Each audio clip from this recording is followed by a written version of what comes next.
My name is Nick Buchanan. I'm an internal medicine physician. I treat adults 18 years and older, primarily focusing on preventative care. I treat a wide array of different diseases, including hypertension, diabetes, heart and lung diseases, as well as acute care visits.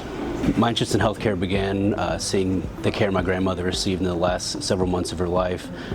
The care and empathy the physicians gave her really made a lasting impression on me and gave me and my family comfort. As a primary care doctor, I emphasize getting to know a patient and understanding what they want most for their health.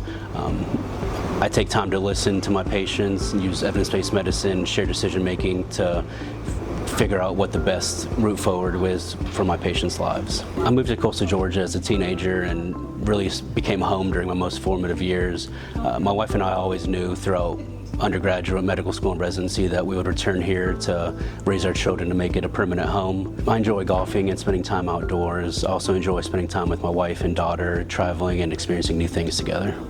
I believe good care starts with getting to know our patients, their concerns, their values, and what matters most to them. I use evidence-based medicine and work with subspecialists when needed to really formulate a plan that fits with the patient's goals of their own and create a long-standing relationship with each of my patients.